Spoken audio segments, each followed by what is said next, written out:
Bonjour, je m'appelle Morgane Ullmann, j'ai 23 ans. Je suis actuellement alternante en promotion immobilière à l'ESPI en deuxième année de master. Je suis aussi diplômée ingénieur génie civil dans le bâtiment en double parcours ingénieur architecte. Dans cette période de crise immobilière, on a besoin de rechercher du foncier. On peut donc, par l'intermédiaire de surélévation et de rénovation, améliorer nos bâtiments, avoir plus de logements et de construction, de nouveaux modes constructifs qui vont améliorer les qualités, qui vont avoir un temps minimum de construction et aussi un rapport qualité-prix meilleur par l'intermédiaire de la construction hors site par exemple.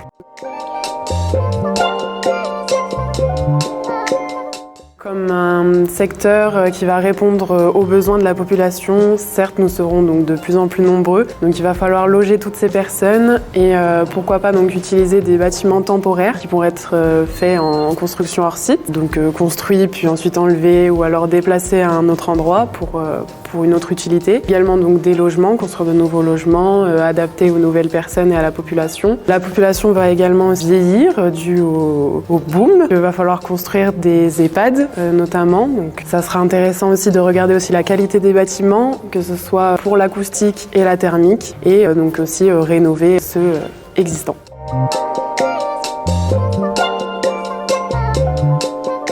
Concernant la construction hors site, vont être les compétences et connaissances des différents acteurs, que ce soit l'architecte, l'ingénieur, les fournisseurs, donc les entreprises, le client, maître d'ouvrage, également aussi les collectivités donc territoriales, l'État. Changer les mentalités un peu des différents acteurs en les rassurant, en leur donnant de nouvelles formations, collaborer sur les sujets et en parler justement comme on est en train de faire maintenant.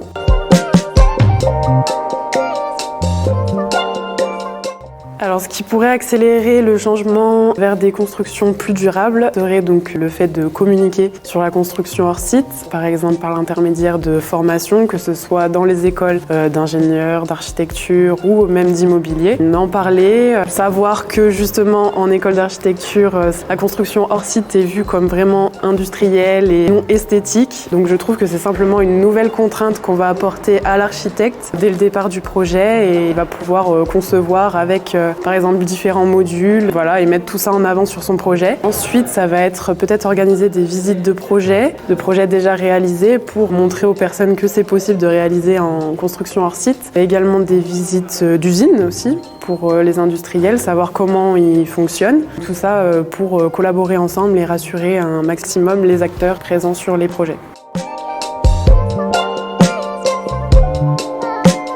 Qu'en ce moment, nous avons différentes problématiques, que ce soit le climat, le logement, donc cette crise du logement, le fait qu'on soit de plus en plus nombreux sur Terre ou rien que d'avoir des îlots de chaleur à l'intérieur des villes. Donc je dirais qu'il pourrait nous aider à innover dans le secteur du bâtiment par l'intermédiaire de nouveaux modes constructifs comme la construction hors site qui permettrait d'utiliser donc des matériaux plus durables tels que le bois, qui sera avec une empreinte carbone beaucoup plus basse que le béton. Cela aidera donc également pour les rénovations des bâtiments existants, construire des bâtiments neufs avec la construction hors site, déjà pensé écologiquement et avec une surface adéquate pour les nouveaux logements. Je lui dirais aussi de ne pas hésiter à aider les différentes entreprises et collectivités sur ces différents projets pour justement pousser cette innovation et montrer les réels progrès de la construction pour ensuite vivre dans une qualité de vie meilleure.